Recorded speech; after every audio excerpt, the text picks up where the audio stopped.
A lot of the chatter that we're hearing out of Al Qaeda and other groups is retribution for the 20 years of the war affecting local fabric of society in Iraq and Afghanistan, being visited on the families and local fabric in the United States so that they feel what families felt at a local level over there. Right. Whoa. That's, yeah, man. And that's, to me, that's terrifying, because that is an incentive for local action that no one's talking about. Right. But it makes sense when you think about a 20-year war. Where did most of the impact happen in Afghanistan? It was in the rural areas. It was the rural areas. It was the farms. It was the apricot trees. It was the carezes that were covered up with dirt. Like, we broke a lot of shit, man, and granted it's warfare, but, tribal vengeance is ugly. And so imagine that times 10 on cartels just across the border. If their senior leaders start blowing up. Yeah, and the thought is that there's so close proximity. And again, the same question of, if we cause havoc in Mexico, how many American or families in America are connected to that now are created, an ideology against America because we've just hurt some of their family by collateral damage of combat. The piece is, like, we've got to consider all of that. It's all messaging. It's all holistic. There is no, in my assessment, there is no surgical strike or, Moab bomb that deals with this. You're dealing with secondary and tertiary effects that will have to be considered ahead of time, that involve messaging, that involve local engagement with families on the border, that involve force protection on the places where our troops operate, like a whole host of things. The money you talked about, the bribery, the corruption, it's a whole of nation full court press that is going to have to be deeply ingrained in our psyche, that the American people are up for that fight and that we're prepared for the scunion that's going to come from it. I'm just not hearing that conversation right now. I'm hearing a lot of chest thumping, but I don't know, man. I'm getting a little too long in the tooth for that. I would rather have conversation. If we're going to do it, fine, but let's have the full conversation about what this is going to require of us and our kids. I mean, I didn't want to bring it up, but it's similar to like the whole ICE thing. I think everything that's happening with the ICE thing, I don't think the whole idea of it, the plan of it sounds on paper, immigration illegal, let's get them. But as the process was happening, it's caused so much civil unrest because of, the planning. But I don't think people realized the backlash that you would have in your communities would be this extreme. I think that the backlash is, they're using social media to combat it, like just the average civilian.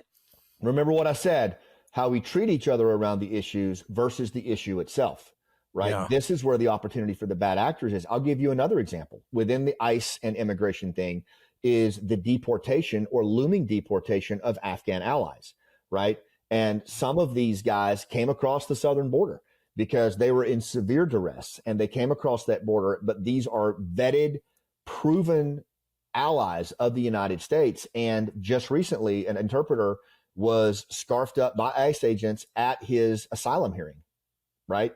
And now, nothing was communicated to the GWAT generation on this.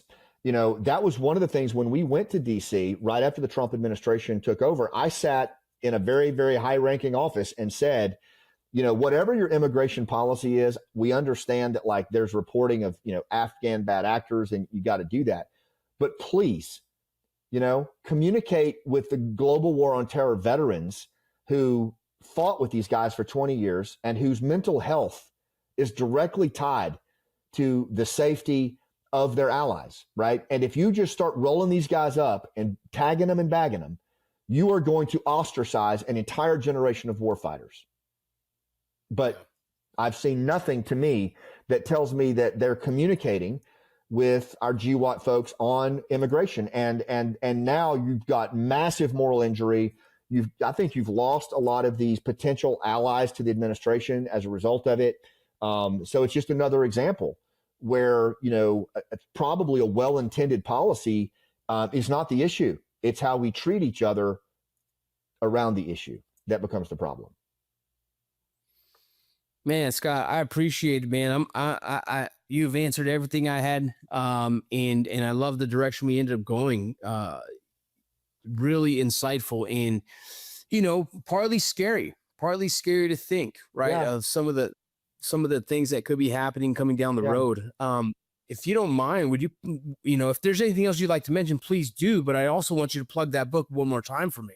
Yeah, thanks, man. It's called The Gathering Storm, and you can get it on Amazon.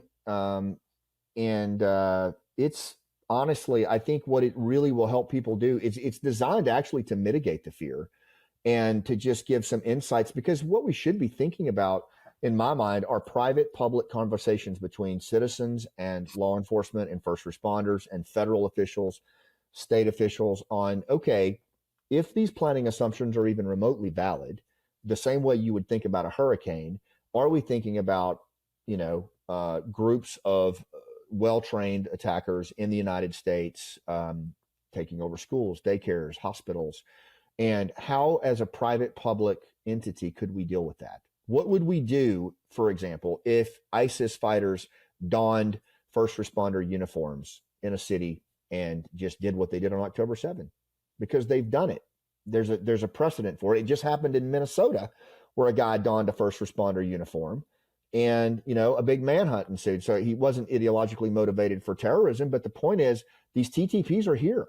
So that's what this book's about. It's honestly, I hope that it takes the fear out of it and just creates informed conversations for communities, law enforcement, first responders, and civic leaders to sit down and start talking about how the game has changed, and listen to a group of GWOT veterans who didn't even want to write the damn thing in the first place, but we feel a duty to report and a duty to warn. So it's The Gathering Storm, and you can find it on Amazon. Awesome, Scott. Thank you so much, man. Thank you so much for your time. Yeah, thanks, Vincent. Let's stay in touch, man. Thank you for listening to Borderland Narcosis. I hope you guys enjoyed your time with us. Please don't forget to share and like, as well as don't forget First Form supplements. Don't forget to go to firstform.com/Borderland. And until next time, take care.